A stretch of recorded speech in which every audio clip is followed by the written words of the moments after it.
As we continue through the book, chapters 5 to 10, we'll bring you on to the subject of the four major market models: perfect competition, monopolistic competition, oligopoly, and monopoly.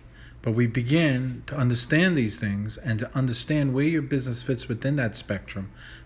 You also have to understand cost models. And we begin on chapter 5, and I've included a fair amount of ancillary work. As a matter of fact, just looking up at the Moodle, there's chapter 5 to 10 market models. There are all the files that go along with the text, so I expect you to read these chapters, go through them, learn about the market models, learn about the cost structures.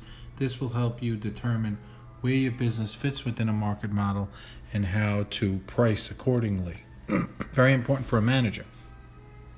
One of the concepts you need to pick up in the very beginning is the law of marginality, which what we're studying when we talk about marginality is as we add one additional unit of capital or labor, whether it's people or buildings.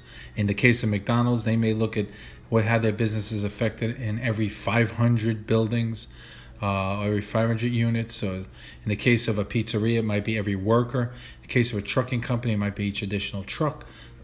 But notice as we increase the quantity of labor, the production goes up, the average production goes up, but the marginal product goes up and then comes down. And that's usually that's the law of diminishing returns, which tells us as we add more and more to something, we get less and less out of it. So for instance, when you exercise, you might, on the second or third hour of exercise, you may be getting more and more out of it, but at one point, you get to the point where you hurt yourself. Or if you're eating pieces of pizza, the first or second piece of pizza might give you great satisfaction. The third might satisfy you. The fifth or sixth might start to make you sick.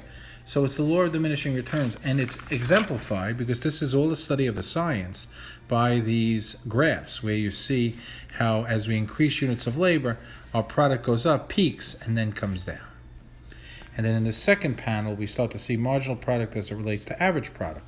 And the marginal product is the benefit we get from each additional unit of output and how it affects our average. It's like your average, like your grades. If you have an 85 as an average grade and you get a higher grade, it's going to bring your average up. Once the grade starts to go below the average, it drags the average down.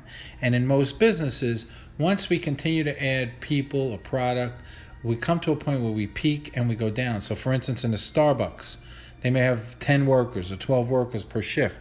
But when they get to the point where they've saturated the market, where they've made enough business, where they're not going to be drawing that many more customers in that particular market for that particular product, adding more workers, adding more machines, adding more lighting, whatever, is not going to increase their production. In fact, it will drag it down because now our costs go up.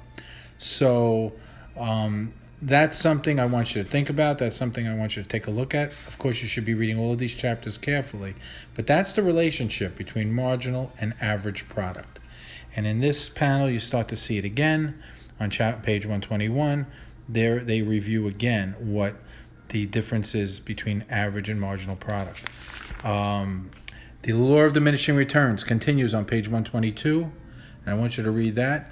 And in my next video, I will be talking about cost functions, and that takes this discussion to the next level, and you should start to think about looking at page 130, because that's a tabular form of a cost function, which will help us to look at these graphs, which is what every cost function looks like at a firm, and you can start to think about how to price something. So this is the introduction to cost functions. It leads us into the four models. Please read them carefully.